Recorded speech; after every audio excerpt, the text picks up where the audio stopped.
जय परमाराध्यतम पतित पावन परम करुणामय श्री गुरुदेव महाराज की जय। परम गुरुदेव की जय। सारस्वत गौड़ी आचार्य गुरुवर्ग वृंद की जय। पतित पावन परम करुणामय जगत गुरु श्री भक्ति सिद्धांत सरस्वती गोस्वामी ठाकुर प्रभुपाद की जय। रूपानुग गुरुवर्ग वृंद की जय। नामाचार्य हरिदास ठाकुर की। गुरुवे गौरचंद्रा श्रीराधिकाये तदालये कृष्णाय कृष्ण भक्ताय तद्भक्ताय नमो नमः। वाञ्छाकल्पतरुभ्यश्च कृपा सिन्धुभ्यैव च पतितानां पावनेभ्यो वैष्णवेभ्यो नमो नमः। नमो महावदन्याय कृष्ण प्रेम प्रदायते कृष्णाय कृष्ण चैतन्य नामिने गौरत्विषे तप्त कंचन गौरंगी राधे वृंदावनेश्वरी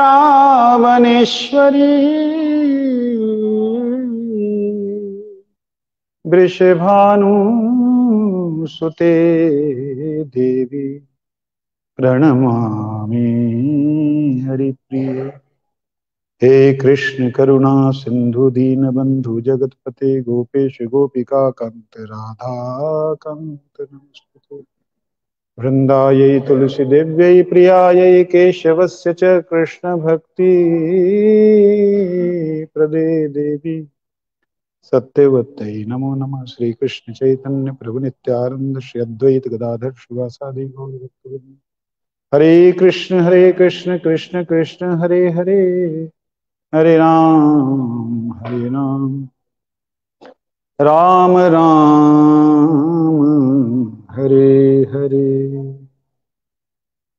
सर्वप्रथम परमाराध्यतम पतित पावन परम करुणामय श्री राधा जी की सेवा में नित्य विराजमान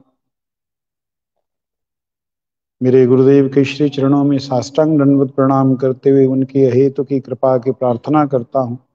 आज नित्यलीला विष्णु विष्णुपाद भक्ति प्रमोद पुरी गोस्वामी महाराज जी के शुभ आविर्भाव उपलक्ष्य को करते हुए त्रिदिवसीय सभा का आयोजन है। वक्तव्य विषय श्री चैतन्य महाप्रभु का अवदान, उसके लिए मैं उपस्थित विद्वत मंडली परम पूज्यपाद ब्रह्म गोस्वामी महाराज, परम पूज्यपाद माधव महाराज एवं हमारे सभी वैष्णवों के श्री चरणों में, त्रिदंडी पादगणों के श्री चरणों में प्रार्थना करता हूँ शक्ति प्रदान करें, क्योंकि इस विषय में बोलना अपने आप में डुबोना है और अगर डूब नहीं पाया तो इस विषय को कोई बोल नहीं पाएगा। तो प्रार्थना है कि मैं डूब सकूं, बोल सकूं या ना सकूं। बोलो वृंदावन बिहारी लाल की।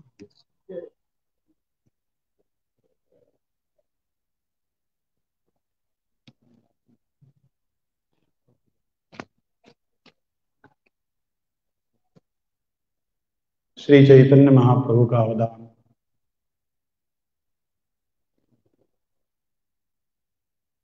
क्या है, ये चर्चा है। लोग कहते हैं श्री चैतन्य महाप्रभु ने राधा कृष्ण के प्रेम के विषय में बतलाया, इसलिए महाप्रभु ने राधा रानी के प्रेम की सीमा को बतलाया। यही अवदान है, यही प्रेम है जो अनर्पित चिरिन चिरात करण्य अवतीर्ण कलो समर्पयत उन्नत उज्ज्वल रसाम स्वभक्ति श्रियम। यही उनका अवदान है, ऐसा वैष्णवों से सुना है। परंतु जब मैं वृंदावन के अन्य वैष्णव संप्रदायों में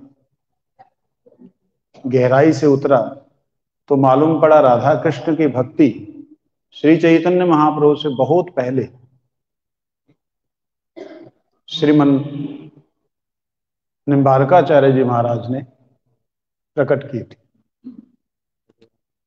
तो फिर क्या अवदान है चैतन्य महाप्रभु का अगर राधा कृष्ण की प्रेममयी भक्ति जो किंकरी या दासियों के रूप में, जो कि मंजरी भाव के रूप में पहले से ही प्रकट थी, तो चैतन्य महाप्रभु ने क्या दिया? ये बात मन के अंदर बहुत विचारों को लेकर चल रही थी। तो गुरुदेव की एक बात स्मरण हुई।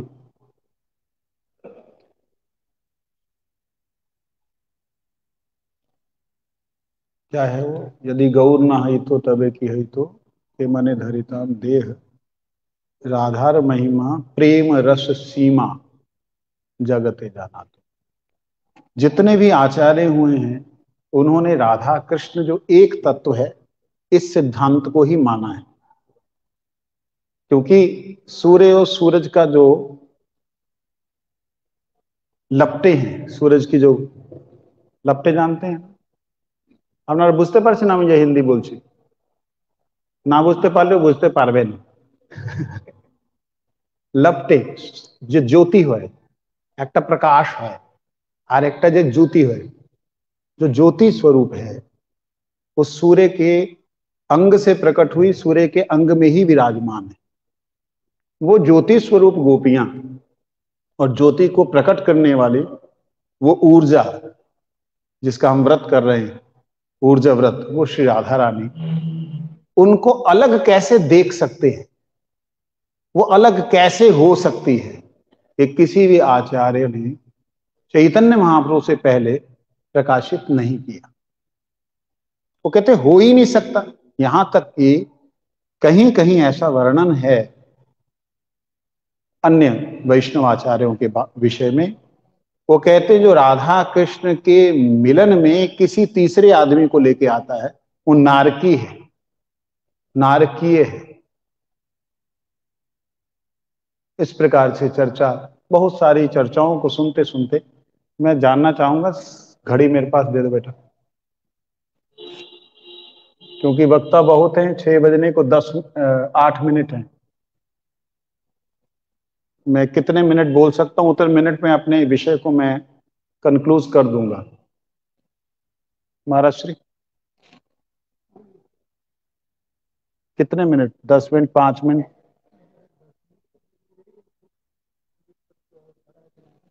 वो महाराज ने जाना भी है। चलिए 10 मिनट में मैं अपना रखने का प्रयास करता हूं। श्री चैतन्य महाप्रभु से पहले राधा कृष्ण की मधुर सेवा की बातें प्रचारित थीं। इस बात को हमें स्वीकार करना ही होगा।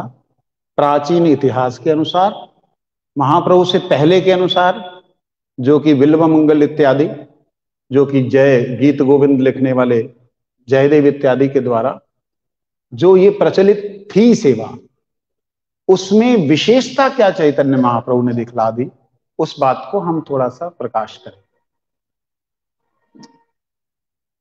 श्री राधा रानी कभी कृष्ण से अलग हो सकती हैं या रह सकती हैं, इसकी कल्पना भी नहीं कर सकता कोई भी, इवन कृष्ण भी नहीं कर सकते, क्योंकि कृष्ण में ही राधा है और राधा नाम में ही कृष्ण, कृष्ण नाम में ही राधा।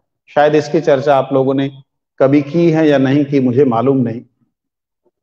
कृष्ण शब्द का अर्थ ही होता है जो आकर्षण करने वाली सत्ता है, ना मूर्धना आनंददायिनी सत्ता। आनंददायिनी सत्ता आह्लादिनी शक्ति राधा, आकर्षणी शक्ति विष्णु तत्व कृष्ण, ज्ञान तत्व कृष्ण, चिद तत्व कृष्ण।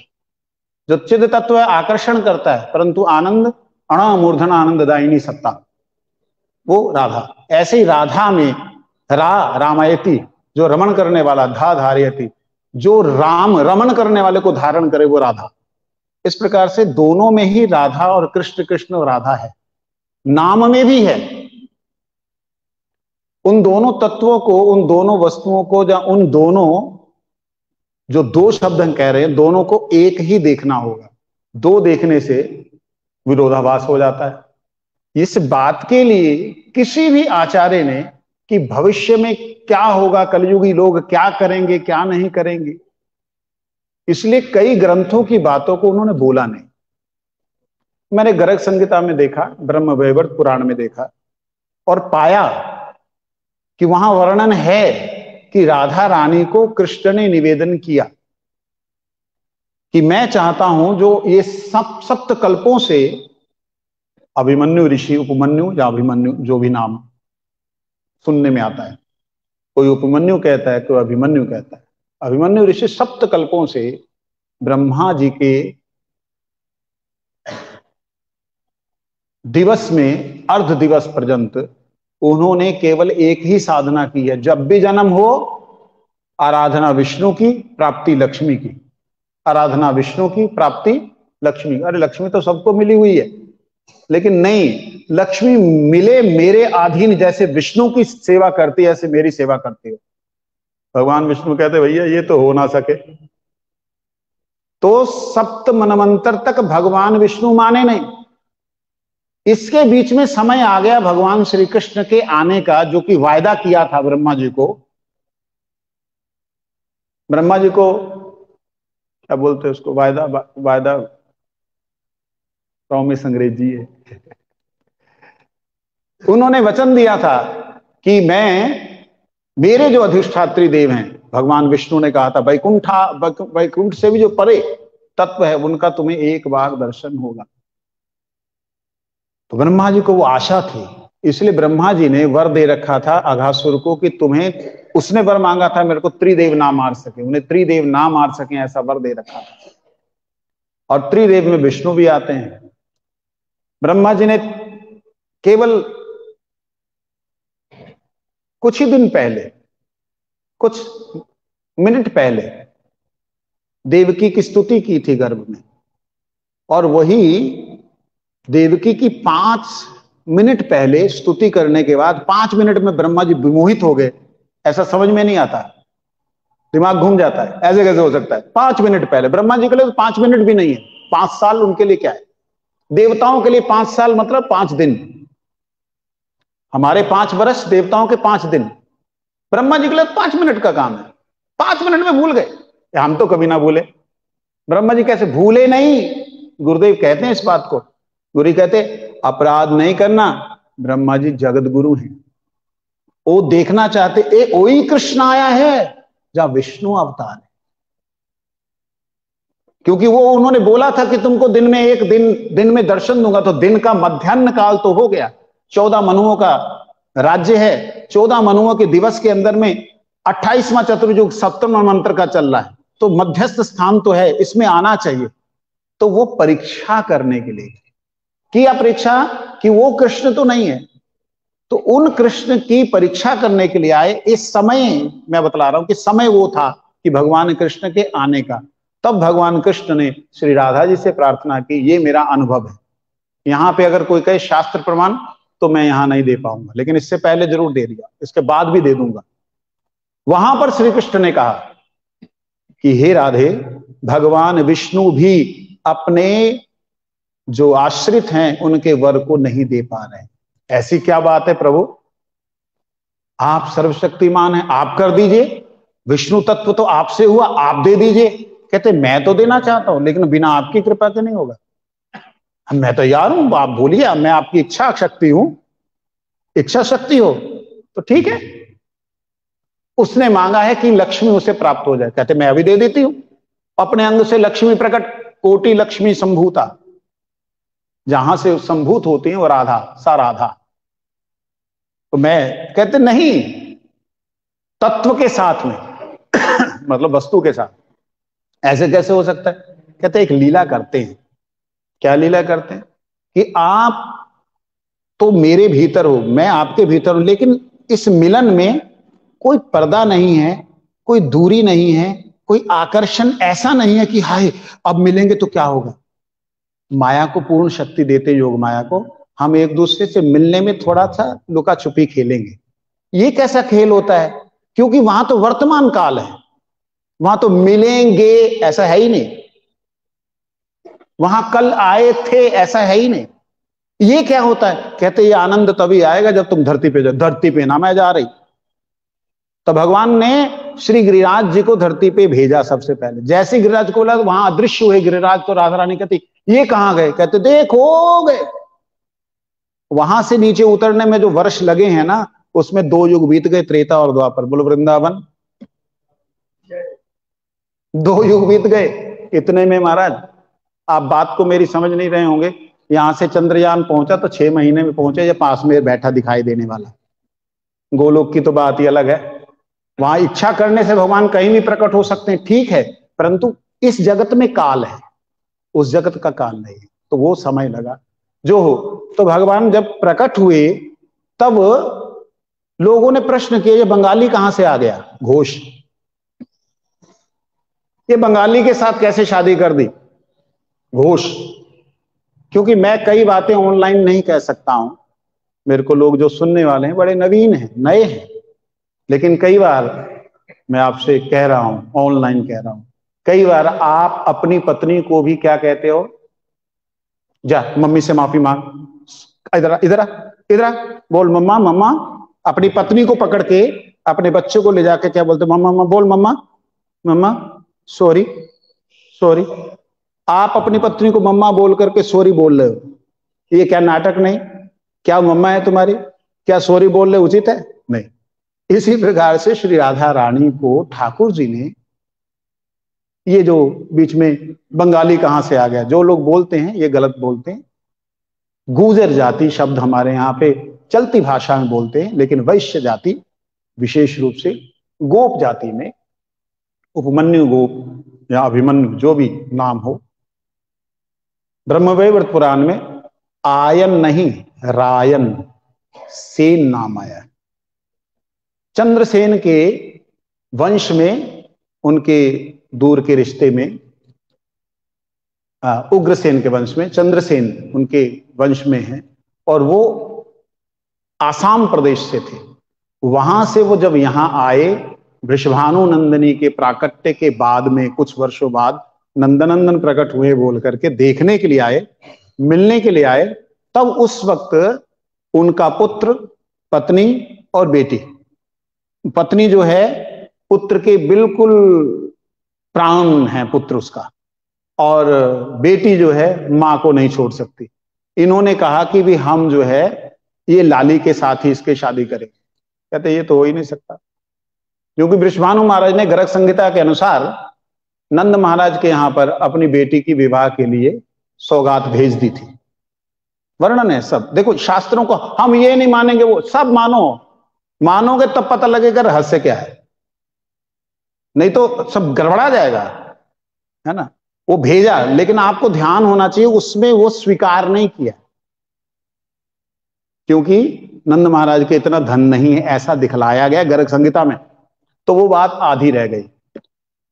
विषय पे वापस आता हूं। जो प्रेम छुप छुप करके ठाकुर जी को मिलने में राधा रानी जो कि हृदय है, हृदय भी हृदय से मिलने के लिए एक बार कांप जाए, वो आनंद तो तभी आता है जब आप अपने हृदय को अलग कर सको।